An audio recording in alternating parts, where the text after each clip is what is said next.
Hello and welcome to rice is YouTube channel. আমি দেবব্রত সাহা। আজকে এই এডিটোরিয়াল এক্সপ্লেনের ভিডিওতে আমরা একটা এরকম টপিক কভার করতে যাচ্ছি যেটা কিন্তু ইন রিসেন্ট টাইমসে খুব চর্চায় আছে। কি? ইলেকটোরাল ভ্যালিডিটি আর তার সাথে রিলেটেড আমাদের যে এসআইআর চলছে সেখানটায়। তো এটা নিয়ে আজকে পেপারে এসছে। পেপারে আসার পরে সেই আর্টিকেলটা, যে আর্টিকেলের বেসিসে আমরা এটা টপিকটাকে কভার করেছি, আর্টিকেলটা কি ছিল? Turning up voter enthusiasm is a sign of a healthy democracy. তো এই আর্টিকেল নিয়েই আজকে আমরা কথা বলবো। যে আর্টিকেলটা আপনি অলরেডি জেনে গেছিলেন যে পড়তে হবে from what to read from today's Hindu news paper থেকে, আর সেই related content English as well as বাংলাতেও পেয়ে গেছিলেন। এবার চলুন, আপনারা পড়েছেন, এবার এটার উপর একটু ডিসকাশন করি আমরা। যেরকম আমরা এভরিডে করি, ডিসকাশন শুরু করার আগে আগে দেখি যে এটা আমাদেরকে কোথায় হেল্প করবে। তো এটা আমাদেরকে ইউপিএসসি জিএস পেপার 2 এখানটায় পলিটিতে হেল্প করবে, এখানটায় গভর্নেন্সে হেল্প করবে, আর অ্যাজ ওয়েল অ্যাজ এর চারিপাশে অনেক সাইডে আমি যদি টানতে চাই জিএস পেপার 4 এথিক্সেও হেল্প করবে। কেন? In a short moment of time আমরা বুঝবো। কোশ্চেনে জাম্প ইন করার আগে, যেরকম কোশ্চেনটা এরকম লেখা আছে, কোশ্চেনে জাম্প ইন করার আগে আমি একটা কোর আইডিয়া আপনাদেরকে এভরি ডে এর মতন একটা রিসাইট করব। The idea is like, can a democracy be considered as healthy on the basis of its participation rate, where the participation rate is high, but there is inclusion question, the question on inclusivity. So in that scenario, is the democracy be called an healthy democracy? তো আজকের question এইটা নিয়েই, it is all about that only. যেখানটা আমরা এটা দেখবো যে whether high participation in sense of voter turnout ratio যত বেশি হাই, is that a good sign, only sign for a healthy democracy? Is it এ নিজেই কি সক্ষম একটা এরকম আইডিয়া পোর্ট্রে করতে যে যে কোনো democracy is running feet and fine on the basis যে ভোটার টার্নআউট বেশি বলে? যেখানটায় আমরা এরকম দেখতে পাচ্ছি ইনক্লুশন আর এক্সক্লুশন নিয়ে তো প্রশ্ন উঠছেই বারবার, স্পেশাল ইন্টেন্সিভ রিভিশনের জন্য। তো এই কোর আইডিয়াটা মাথায় রেখে, আর এটা রেখে যে এটা জিএস আর গভর্নেন্সে বেশিরভাগ হেল্প করবে, আমরা যদি একটা প্রশ্ন দেখি যে মডেল প্রশ্ন কিরকম আসতে পারে ইউপিএসসিতে, মডেল প্রশ্ন এরকম আসতে পারে: high voter turn out is a necessary but not sufficient condition for a healthy democracy, critically examine in the context of electoral integrity and governance in India. 15 marks, GS2 polity and governance. আমি জানি আপনাদের অনেকটাই idea হচ্ছে প্রশ্নটা পড়ার পরে, কিন্তু এই ডিসকাশনের পরে I can make assure you that যে এর থেকে বেটার ক্ল্যারিটি কিন্তু হবেই after the end of this discussion. তো চলুন আমরা শুরু করি আজকের টপিকটা অ্যাবাউট ভোটার টার্ন আউট। তো ইন্ট্রোডাকশন বা কনটেক্সট দিয়ে যেরকম এভরিডে শুরু করি, আমরা জানি রিসেন্টলি আসাম, পুডুচেরি আর কেরালাতে একটা historic voter turn out ratio আমরা দেখতে পেরেছি, যেটা কোথাও না কোথাও এটা আবার রিএফার্ম করে দিচ্ছে যে ইন্ডিয়ার ডেমোক্রেটিক সিস্টেম কিন্তু ভাইব্রেন্ট হয়ে যাচ্ছে দিনকে দিন। ডে বাই ডে যত দিন যাচ্ছে তত বেশি ভাইব্রেন্ট হচ্ছে। কেন বলছি সেটার রিলেটেড ডেটা কিন্তু আমরা পরের দিকে দেখব। However the next line speaks about যে এই যে সাইমনটেনিয়াস ইলেকশন কনসার্ন করছে, এটা কোথাও না কোথাও আবার একটা প্রশ্ন তুলে দিচ্ছে ইলেকটোরাল রোল যে রিভিশন হচ্ছে তার উপরে। আর তার সাথে এটা কি ডিসএনফ্রাঞ্চাইজমেন্টকে সাপোর্ট করছে, যেখানটায় আমাদের তো এটা একটা কনস্টিটিউশনাল রাইট ভোট দেওয়ার, কিন্তু এই রকমের এক্সক্লুশন ইনক্লুশনের জন্য কি এই ডিসএনফ্রাঞ্চমেন্টটাকে প্রমোট করা হচ্ছে? সেটা বারবার একটা ক্রিটিক্যাল কোশ্চেন কিন্তু তুলে দিচ্ছে বারবার কোয়ালিটি অফ দি ডেমোক্রেসির উপরে, যেখানটায় রাইট টু ভোট কনস্টিটিউশন বলে দিচ্ছে। আর্টিকেল থেকে যদি আমরা দেখি, দিস ওয়াজ দি কনটেক্সট। তো এই যে কনটেক্সটটা, যেটা আমরা তিনটে স্টেটের ভোটার টার্ন আউট রেশিও থেকে তুলছি, তার তো কিছু ব্যাকগ্রাউন্ড থাকবে। তো চলুন আমরা তার কিছু ব্যাকগ্রাউন্ড ফিগার্স দেখে নিই, যাতে এই যে ইন্ট্রোডাকশনটা আমরা এখন পুট অন করলাম সেটার যাতে একটা বেটার ক্ল্যারিটি পাই। আমরা যদি দেখি যে voter turn out in this three states specifically কী ছিল, in case of sorry in the three reason, কেন কি পুডুচেরি তো স্টেট না, আই এম রিয়েলি সরি। তো যদি পুডুচেরির এক্সাম্পল নিই, The Puducherry turnout ratio was 91.23% to be very specific. Moving on to the first state, Assam, ওইটারও কিন্তু আসামেরও 86%, around 85.9%. That's a quite a big number. And moving on to the last state of Kerala, যেখানটায় we see around 79-80%, to be precise 78.2%. তো এই রকমের voter turn out ratio যখন দেখি তখন তো বারবার এটাই আমাদেরকে সেলিব্রেট করার মোমেন্ট দেয়, যে এখানটা আমরা বলি যে quality of democracy is improving day by day. Whereas আমরা যদি এই জিনিসটা দেখি, যে এই যে ইনক্লুশন এক্সক্লুশনে যে কথাটা বলছিলাম ইন্ট্রোডাকশনেও যেটা দেখেছি, সেখানটা যদি আমরা ডেটা দিয়ে দেখি, যেটা ইলেকশন কমিশন যে এসআইআর এর রোল দিয়ে চেঞ্জেসগুলো, এসআইআর এর মাধ্যম দিয়ে ইলেকট্রাল রোলে যে চেঞ্জেসগুলো নিয়ে আসছে, টু বি ভেরি স্পেসিফিক, পুডুচেরির ক্ষেত্রে 7.5% এক্সক্লুশন হয়েছে। Same goes with the state of Kerala, যেখানটা আমরা 3.2 দেখতে পাচ্ছি। ওয়ারাস আসামে কিন্তু, যেখানটায় NRC National Registry of Citizen আর এনআরসি প্রসেস চলছে, সে লেস দ্যান 1% রিডিউস দেখতে পেরেছে। তো যেখানটা আমরা একটা জায়গায় বলছি আমরা সেলিব্রেট করছি high voter turn out ratio, সেখানটায় আরেকটা জায়গায় আমরা এটা দেখতে পাচ্ছি যেটা কোথাও না কোথাও এক্সক্লুশনকে প্রমোট করছে। এটা কি আবার কোর প্রশ্ন, যে হাই নাম্বার থেকে কি আমরা এই রকমের কনক্লুশন ড্র করতে পারি যে the democracy is thriving, it is a healthy democracy, it is to be very precise largest democracy and the biggest democracy, যেখানটায় এক্সক্লুশনও হচ্ছে আবার। তো এটা কোথাও না কোথাও প্যারাডক্স কি নিয়ে আসছে, সেটাও কিন্তু কোশ্চেনেরও কোর আইডিয়া। তো এইটা কি করে ম্যানেজ করব, এইবার সেটা আমরা দেখব, যেটা আমরা ডেটা আর এই ইন্ট্রোডাকশনের মাধ্যম দিয়ে দেখতে পেরেছি। আমরা এইবার পার্টিকুলারলি এই জিনিসটাকে দেখব যে হাই টার্ন আউট রেশিও, যেটা কি real participation or statistical efforts, সেটা কি কোথাও না কোথাও একটা ভুল করে এক্সক্লুশন করে এই রকমের ডেটা শো করা হচ্ছে। লেটস ফার্স্টে এক্সাম্পল দিয়ে যদি বোঝাই, 100টা ভোটার্স ছিল, যেখান থেকে ইট ওয়াজ কনফার্ম যে 60% লোকেরা ভোট দিতে আসবে। তো যেই 40% লোকেরা ভোট দিতে আসছিল না, আমি যদি তাদের থেকে 30% এক্সক্লুড করে দিই লিস্ট থেকে, তবে নাও মাই লিস্ট বিকামস এফেক্টিভলি 70%, আর যেখান থেকে 60% ভোট দিতে আসছে। তো আবার এইটা এরকম ডাউট চলে দিচ্ছে যে এই যে হাই পার্টিসিপেশন রেশিও বা টার্ন আউট, এটা কি কোথাও না কোথাও এক্সক্লুশনের জন্য ড্রিভেন, নাকি সত্যি ডেমোক্রেসি থ্রাইভ করছে, সেটাই আমরা এখন দেখব এই কন্টেন্টের এখন পিওরলি যখন আমরা ইভ্যালুয়েট করব। The first part, importance of voting বা why voting matters. The first would be it gives legitimacy to the government. কেন? কেন কি আমরা জানি আমরা একটা প্রেসিডেন্সিয়াল ফর্ম অফ গভর্নমেন্ট তো না, কিন্তু পার্লামেন্টারি ফর্ম অফ গভর্নমেন্ট। তো পার্লামেন্টারি ফর্ম অফ গভর্নমেন্টে এই রকমের ভোটিং রাইট কোথাও না কোথাও এই রকমের আইডিয়াকে, প্রিন্সিপালকে, পপুলার সভারেন আইডিয়াটাকে আপার আপহোল্ড করছে, যেখানটায় the government of the day is been elected by the people, for the people, and the rest you no.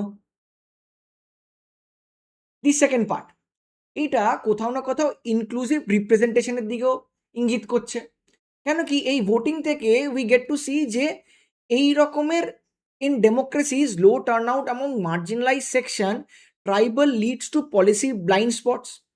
কিন্তু আমরা যদি আসামের ক্ষেত্রে দেখি, যেখানটায় হাই ইমিগ্রেন্টস লেবার্স আছে, মাইগ্রেন্টস লেবার আছে, তাদের ক্ষেত্রে যখন আমরা এরকম একটা অ্যারাউন্ড 90%, 86% যখন ভোটার টার্ন আউট রেশিও দেখতে পারি, তো আমরা এটা তো ইনশিওর করতে পারি যে এটা ইনক্লুসিভ রিপ্রেজেন্টেশন হচ্ছে। কেন কি যদি ভোটার টার্ন আউট রেশিও ভালো না থাকে, তখন সবসময় এই পলিসি ব্লাইন্ড স্পটসগুলো থেকে যেতে পারে। কিন্তু যখন এরকম টার্ন আউট বেশি হচ্ছে, তখন উই ক্যান সি যে এটা কোথাও না কোথাও আবার ইনক্লুশনের কথা বলছে, ইনক্লুশন রিপ্রেজেন্টেশনের কথা বলছে। দি থার্ড পার্ট, যেখানটায় we talk about the democratic accountability, where high turn out is also an check on incumbency. In case যদি হাই টার্ন আউট থাকে, গভর্নমেন্টের মধ্যে the government of the day is always onto the fear that if they don't work for the people of India, they can be replaced. আর এই high turnout ratio which have been emphasized in the Constitution of India also marked on the fact that যে people are getting more and more vocal about their right and they are aware about their rights. তার জন্যই at the end of the day তারা vote দিতে যাচ্ছে। The fourth part is যে এই টার্নআউট reflects আ civic consciousness, যেটা আমি একটু আগেই বলছিলাম যে টার্নআউট রেশিও তো কোথাও না কোথাও এটা আবার রিএমফাসাইজ করছে যে the people are aware of the facts, their rights, their duties and all other things, যে আজকে the person who will decide our future, our course of the country, তাকে ডিসাইড করার জন্য তারা এমফাসিস দিচ্ছে। আমরা এক্সাম্পল যদি কেরালার ক্ষেত্রেও দেখি, উই উড সি যে কেরালার ক্ষেত্রেও কিন্তু দি আমরা জানি ওখানটায় most of the people of Kerala decide in West Asia, কারণ কি তারা ওখানটায় কাজ করতে যায়। তো যখন কাজ করতে যায়, in spite of the fact তারা যখন ভোটিং হয় তারা ওখানটায় এসে ভোট দিচ্ছে, তার জন্যই কিন্তু আমরা টু বি অ্যারাউন্ড 78 বা 80% মতন approximately voter turn out ratio কেরালাতেও দেখতে পাচ্ছি, যেখানটায় কিপিং ইন মাইন্ড যে তারা কিন্তু বিদেশে কাজ করতে যাচ্ছে। তো এটা কোথাও না কোথাও সিভিক কনসিয়াসনেসকেও তো তুলে ধরছে। And at last, on a negative connotation, এটা কোথাও না কোথাও যে এই যে এক্সক্লুশন এরার হচ্ছে, এইটাকেও রিজেন্ট করার জন্যও তো ভোটটাকে দেখতে পারি, যেখানটায় তারা এরকম কাউকে ভোট দিচ্ছে হু আর প্রমিসিং আপন দি ফ্যাক্ট দ্যাট এই রকমের মিস টার্মস হবে না আপনাদের সাথে, whatever may the fact be, whether wrong or right, we are not going in to that part.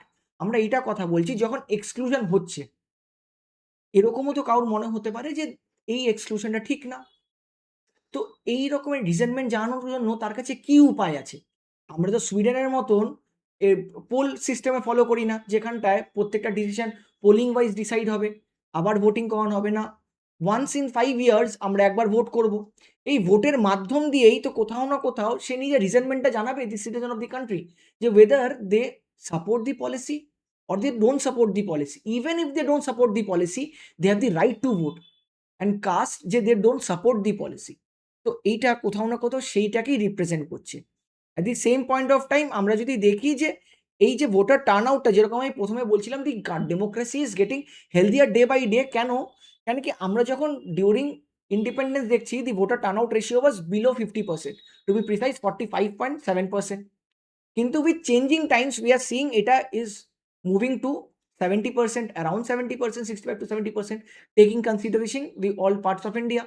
তো এটা কোথাও না কোথাও আবার ডেমোক্রেটিক ম্যাচুরিটির উপরে রিফ্লেক্ট করছে আমাদের। The people are aware of their powers, people are aware of their duties most importantly. তো এই যে একটা হেফটি প্রসেস, একটা হিউমাঙ্গাস প্রসেস, একটা টাইম টেকিং, টাইম কনজিউমিং প্রসেসকে করানোর জন্য তার তো কিছু চ্যালেঞ্জেস আছে, যে চ্যালেঞ্জেসটা কান্ট্রি বা সিস্টেম কন্টিনিউয়াসলি ফেস করছে, যেখান থেকে তো এই আইডিয়াটা উঠে আসছে যে whether the high turn out is a key indicator of healthy democracy. তো সেই চ্যালেঞ্জেসগুলোকেই আমরা দেখি, challenges when democracy is undermined despite high turn out ratio, যেখানটায় উই উড সি, আমরা যখন বলছি বারবার যে হাই টার্ন আউট রেশিও হচ্ছে, হাই টার্ন আউট রেশিও হচ্ছে, দি আন্ডারলাইং ফ্যাক্ট যেটাকে কোথাও না কোথাও আমরা সরে আসছি, যে ম্যাথমেটিক্যাল রিপ্রেজেন্টেশনটা আপনাকে দিয়েছিলাম, এটা কি সেটারই একটা রিপ্রেজেন্টেশন? সেই পার্টটাকে আমরা এখানটায় কভার করব। The first part would be, যেরকম প্রথমেই বলছিলাম, যে ডিসএনফ্রাঞ্চাইজমেন্ট। এটা কি যে কেরালাতে এই রকমের এক্সক্লুশন করার পরে কি এই রকমের ফিগার পাওয়া যাচ্ছে? আর যদি পাওয়া যায়, ইলেকটোরাল রোল তো শ্রিঙ্ক হচ্ছে আস্তে আস্তে। while we are eliminating ghost voters বা ডুপ্লিকেট ভোটার্স, কিন্তু এইটা তো ইট ইজ লেজিটিমেট, একদম ঠিক কথা, কিন্তু এটা কোথাও না কোথাও এইটাকে কি প্রমোট করছে না, throwing the baby out with a bath water, যেখানটা আমি জানি যে এরা আমার citizen, whatever may the reason may be, তারা ডিসাইড করছে ইন দি কান্ট্রি। তো এরকম তো হতে পারে না যে এই যে 7.5 আছে তারা সবাই জেনুইন, এর মধ্যে থেকে তোকে একটাও যদি থাকে যার সাথে ইনজাস্টিস হয়েছে, তবে তো এই প্রসিডিওরটাই ভুল হয়ে যাচ্ছে আবার। দি সেকেন্ড পার্ট, এসআইআর কে ইন আসাম এনআরসির সাথে লিঙ্ক করা হয়েছে। সুপ্রিম কোর্ট কিন্তু বারবার বলেছে যে এই রকমের পার্ট কিন্তু অন্য স্টেটসে ইউজ করা যাবে না, কিন্তু আমরা এই ক্ষেত্রে দেখেছি যে ভোটার্স বা people of the other states কিন্তু এটা দিয়ে ফিয়ার্ড হয়ে আছে, ড্রিভেন বাই ফিয়ার্ড, যে তাদেরকে যদি দেশ থেকে বের করে না দেওয়া হয়। তো এই রকমের প্রসেস কোথাও না কোথাও ফিয়ারও তো থ্রাইভ করছে in the hearts of citizen, যেখান থেকে আমরা দেখতে পাচ্ছি তারা তো পোলারাইজও হতে পারে, সুপ্রিম কোর্টে এর এগেনস্টে মানা করছে।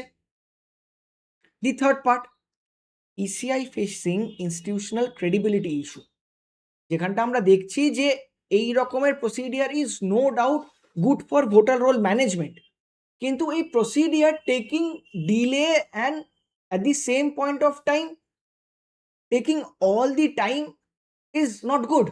It is not going with high turnout ratio and institutional trust.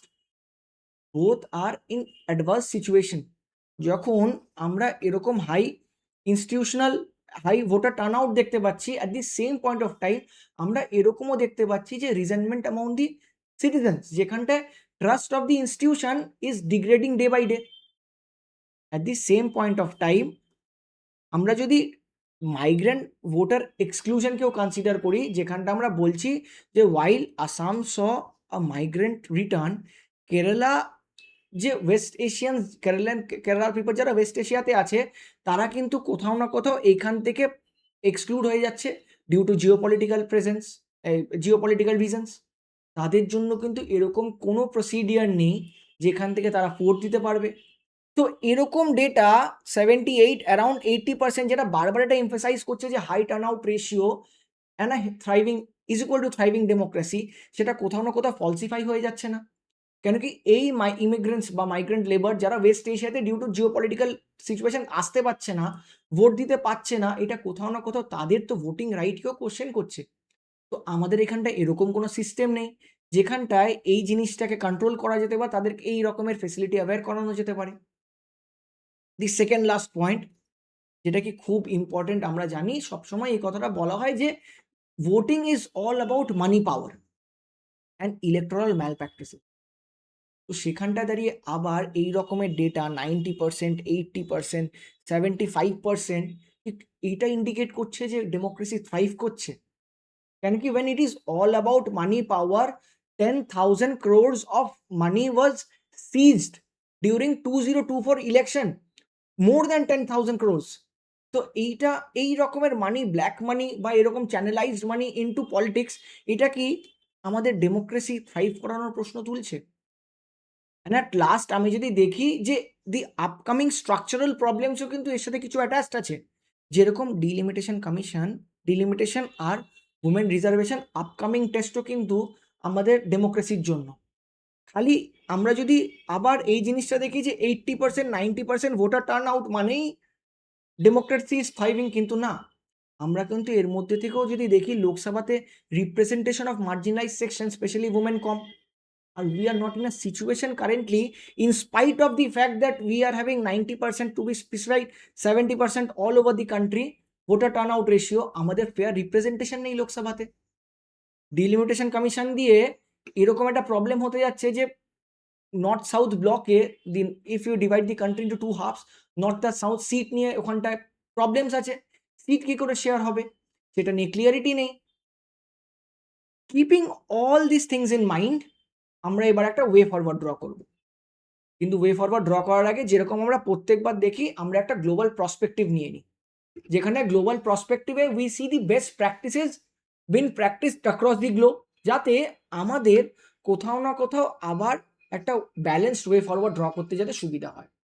The first part আমি যদি দেখি, ক্যানাডার এক্সাম্পল নিই, সেখানটা কিন্তু অটোমেটিক রেজিস্ট্রেশন হয়ে যায় ভোটিংয়ের জন্য যখনই আপনি কোনো একটা গভর্নমেন্ট ফেসিলিটি অ্যাভেল করবেন, আর সেটা ইউএসএ কিছু স্টেটসের জন্য অ্যাপ্লিকেবল আছে। যদি আমি ইনক্লুশন এক্সক্লুশনের কথা বলি, দি সেকেন্ড পার্ট, একটা প্রবলেম ছিল ইসিআই এর ট্রাস্ট নিয়ে, ক্রেডিবিলিটি নিয়ে। তো সেটাকে এনশিওর করার জন্য আমি যদি এক্সাম্পল সাউথ আফ্রিকার তুলি, আমরা দেখব সেখানটা একটা ইন্ডিপেন্ডেন্ট ইলেকশন কমিশন আছে সাউথ আফ্রিকা, সুইডেনে, আমাদের কাছেও আছে, কিন্তু তারা কিন্তু একটা স্ট্রাকচারাল ইন্ডিপেন্ডেন্স ফলো করে। আমরা জানি এখানটায় কিন্তু তারা কনস্টিটিউশনাল বডি আর স্ট্রাকচারাল ইন্ডিপেন্ডেন্স নেই, যেখানটায় সুইডেন আর সাউথ আফ্রিকার ক্ষেত্রে এই স্ট্রাকচারাল ইন্ডিপেন্ডেন্স কিন্তু মাল্টি পার্টি পার্লামেন্টারি ওভারসাইটের আন্ডারেই আসে। আমরা সেটাকেও প্র্যাকটিসে আনতে পারি। দি থার্ড, যদি আমরা ভোটিং নিয়েই কথা হচ্ছে, যেখানটা আমরা বলছি বারবার যে the persons who are in West Asia বা এরকম ম্যাল প্র্যাকটিসেস হয় ভোটিং নিয়ে, তবে আমরা রিমোট ভোটিং আর ই ভোটিংও অ্যাপ্লিকেবল করতে পারি ফর আওয়ার ডায়াসপোরা, যারা কি এরকম পার্টস অফ ইন্ডিয়াতে আছে বা আউটসাইডে আছে, আউটসাইড ইন্ডিয়া আছে, যেখানটা তারা ফিজিক্যালি প্রেজেন্ট হয়ে ভোট দিতে পারবে না। To to include themself them into this voter turn out, আমরা এরকম কোনো ফেসিলিটি নিয়ে আসতে পারি, like in example in France, Estonia. And at last আমি যদি ফিনল্যান্ডের এক্সাম্পল নিই, আমরা দেখব সেখানটায় কিন্তু সিভিক এডুকেশন প্রোগ্রাম আছে অ্যাবাউট দেয়ার ভোটিং রাইটস।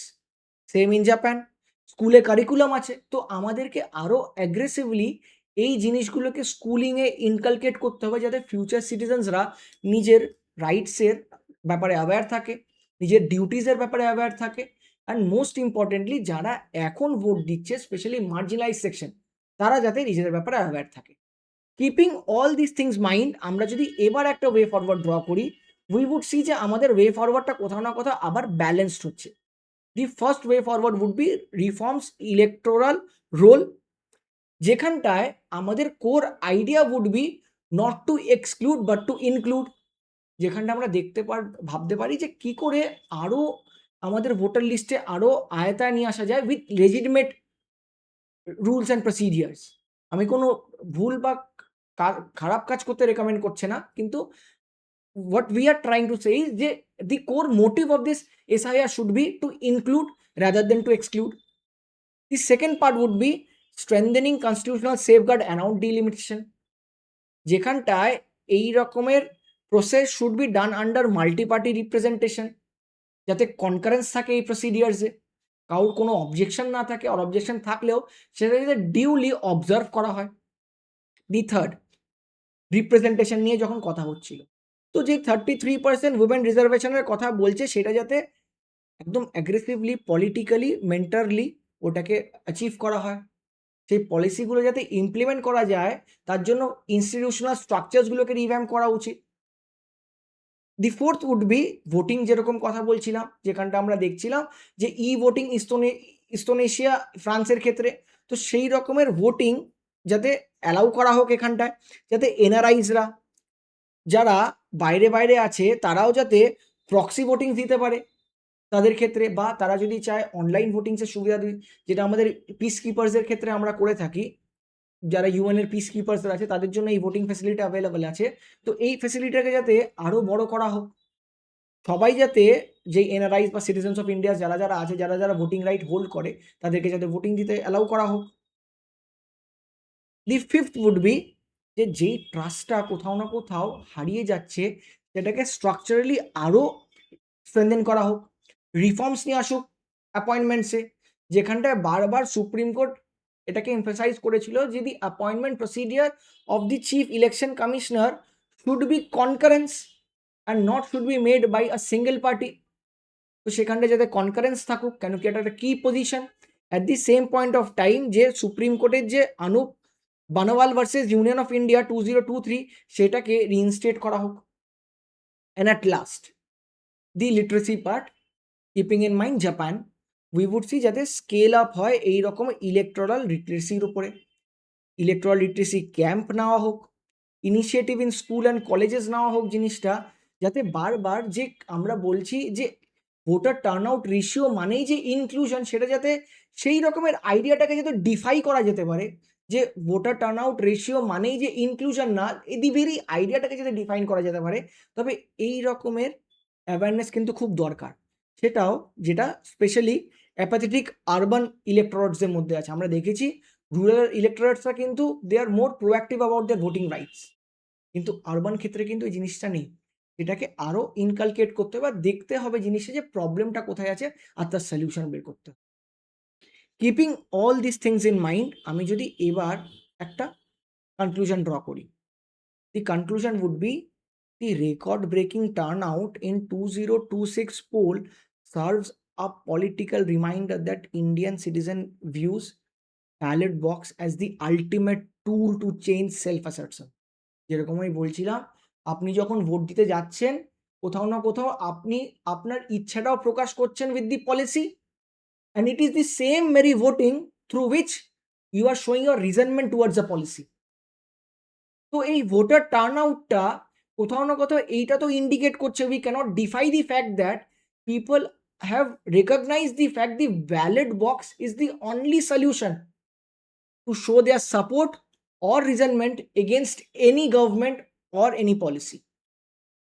যাতে এই প্রসিডিয়ারটা আরও ইনক্লুসিভ হয়, তাতে যেই ওয়ে ফরওয়ার্ডসগুলো বলা আছে সেইগুলোকে যাতে ইনকালকেট করা হয়। স্পেসিফিক্যালি কি? Inclusive, transparent and accessible to every citizen. With this, I would conclude this session, and I hope that after the discussion, you are able to comprehend this question on a better line. And yes, যারা যারা আপনারা ভাবছেন যে আমরা তো বাংলাতে UPSC men's দেবো, rice আইএসের জন্য রাইস আইএসের সেম কন্টেন্টটা আপনাদের জন্য ওয়েল রিসার্চ করে বাংলাতেও বানানো, যেটা আপনাদেরকে ফুল মার্কস ফেচ করবেই মেন্সে। With this, again, I would thank you all for joining this session. And if this session was indeed helpful for your preparation, do like this video, subscribe to Rice IAS YouTube channel, and above all, keep preparing. Thank you.